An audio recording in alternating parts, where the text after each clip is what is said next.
Ladies and gentlemen, welcome to Siboga TV, which is your #1 online political channel. And today I want us to have a candid discussion about what's happening in AZIMIO, because as you know, AZIMIO is a coalition of various parties where we have ODM as a political party in AZIMIO. We have Wiper as another political party, which is led by Stephen Kalonzo Musyoka. We also have DAP as another political party, which is led by Eugene Wamalwa.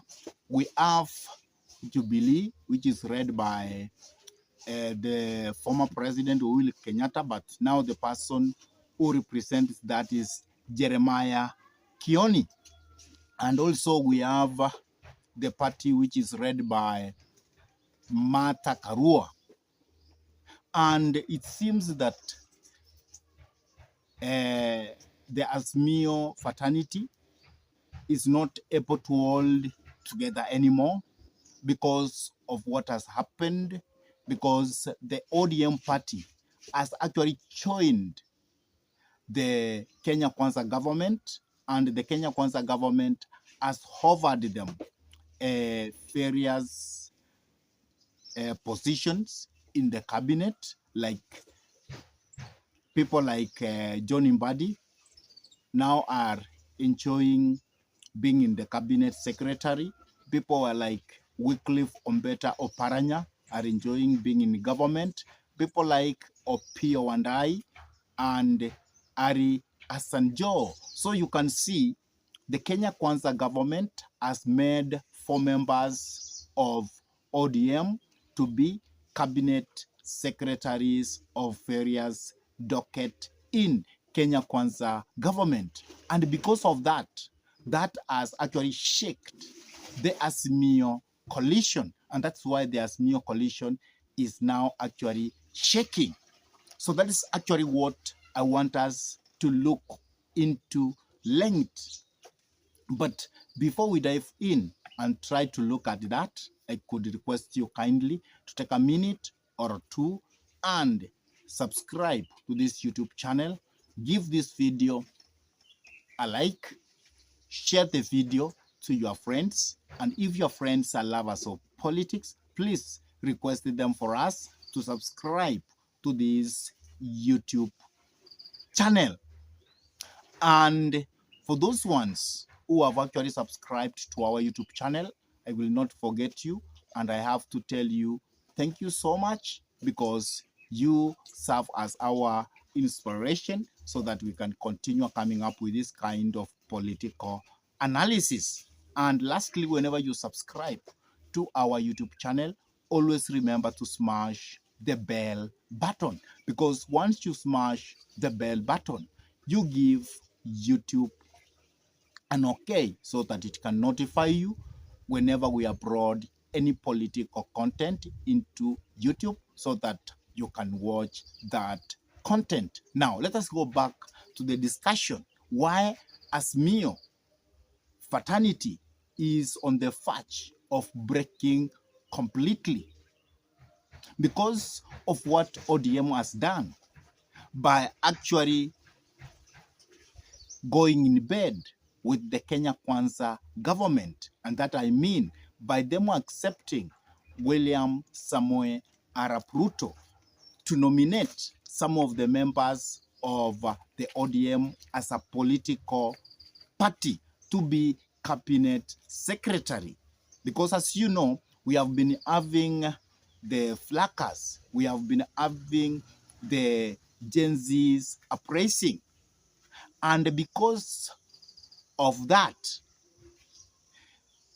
the Kenya Kwanza government saw it wise to have a broad government when William Samoei Ruto actually dissolved the cabinet, and therefore he saw it wise to join with the side of the minority so that they can also participate actively in the Kenya Kwanza government. But this has made other political parties within the AZIMIO to be quite furious with ODM, because for them, they never wanted to join the Kenya Kwanza government, and more so when there was this uprising of the Gen Zs. So political parties like DAP, Wiper, Jubilee, and the party which is being led by Martha Karua, they were actually quite furious at that. And because of that, now the AZIMIO fraternity is shaking, and it is at the verge of collapsing completely. And for me, I don't think that the AZIMIO fraternity have started collapsing because of the ODM going to the government. Because as you know, in the Republic of Kenya, no sooner we finish our elections, if there was that coalition kind of arrangement with other parties, they tend to break immediately. And that's actually what we have been saying about the AZIMIO, because we have been telling people that AZIMIO died long time ago. And what is happening now is for those people who never realized there before that AZIMIO was dead. The moment that Raila Amolo Odinga did not take up the government, did not form the government. And from that moment, AZIMIO died. Because as you know, in our history, we move from one coalition to the other coalition in every season when we have elections. Because if you look before, you will find that we have been having coalitions.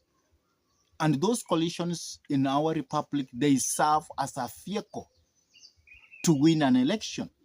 And whenever an election is not won, you will find that that coalition gets disbanded immediately because it has not fulfilled its function.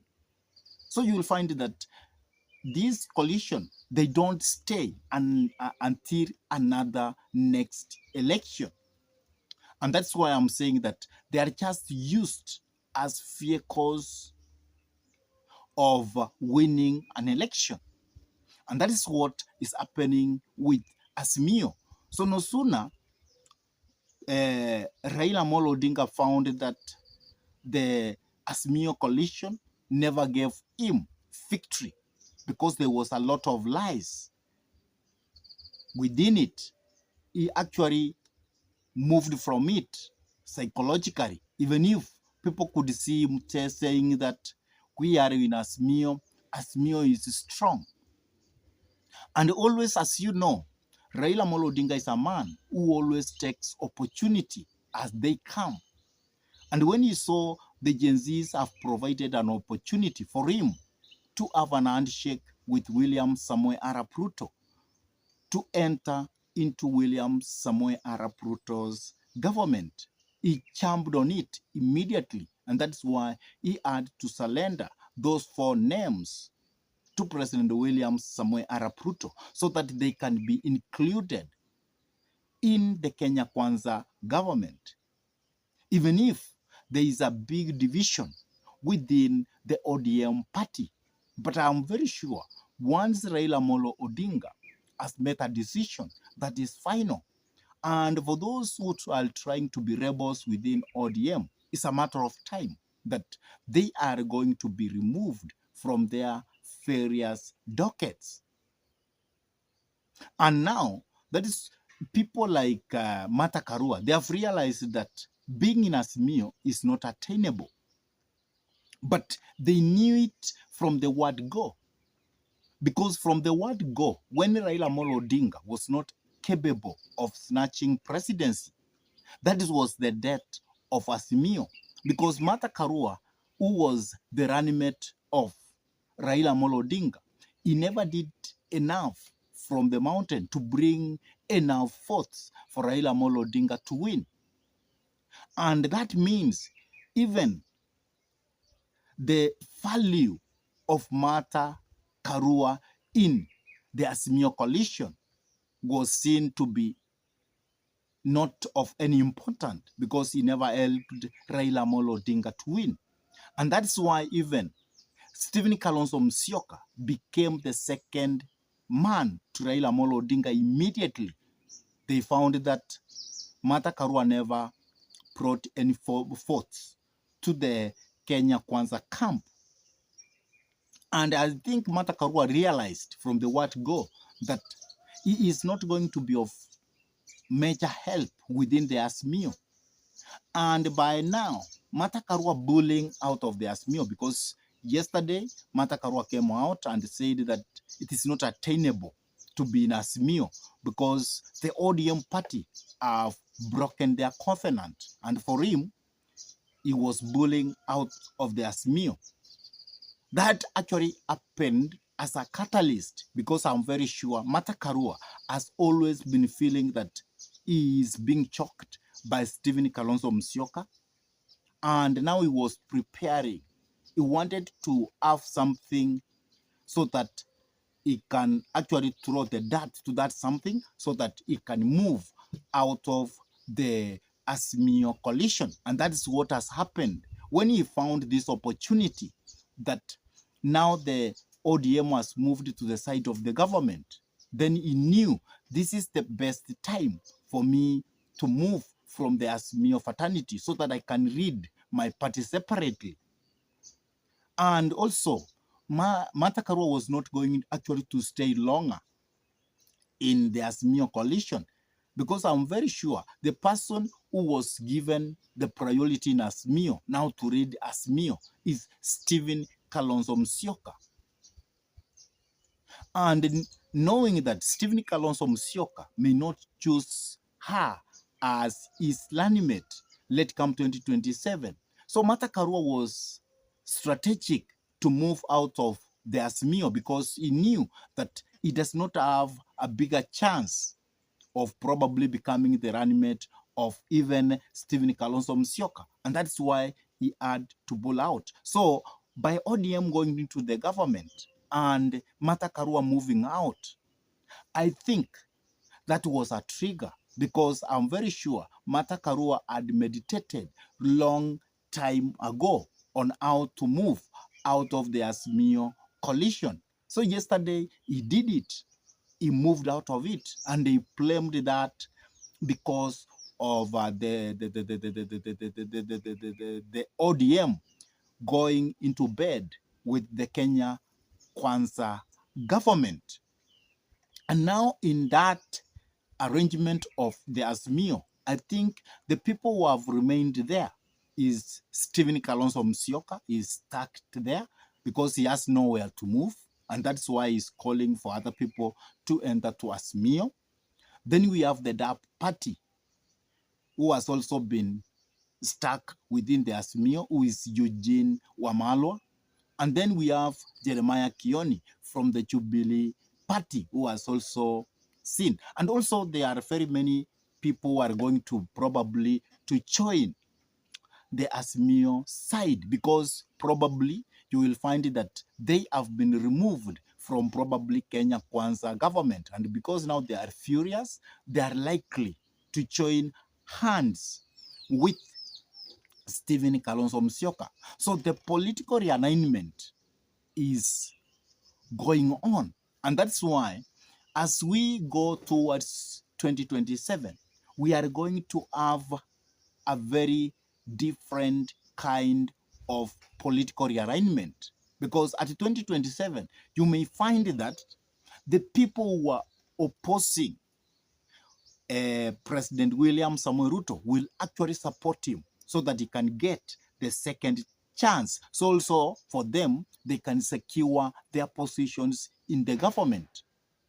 And also you will find that probably by 2027, there are people who have been chased from the side of Kenya Kwanza, and they may actually learn to get a refuge in the side of which will be read by the so-called Stephen Kalonzo Musyoka. And actually, you may also even find that by 2027, If Raila Amolo Odinga may not end up to the AU, he may even contest. So 2027, there is a very high likelihood for us to have more than 3 candidates running very strong, running for presidency in this republic. I really don't know what's your take about the corrupts of the so-called AZIMIO and the bullying out of Martha KARUA. But I could like you to drop your comment in the comment section below. And if this is your first time to pump into this YouTube channel, I request you kindly to take a minute or two and subscribe to this YouTube channel. Give this video a like, share the video to your friends, and if your friends are lovers of politics, then it is good to request them for us to subscribe to this YouTube channel. And always, whenever you subscribe, always remember to smash the bell button, because by doing that, you give YouTube a leeway so that it can notify you whenever we come up with any political content. And for those ones who have actually subscribed to this YouTube channel, I say thank you so much. May God bless you, because you always give or you always inspire us to continue coming up with this kind of political analysis. And with that, I say thank you, and may God bless you all abundantly until we meet in our next political conversation. Goodbye.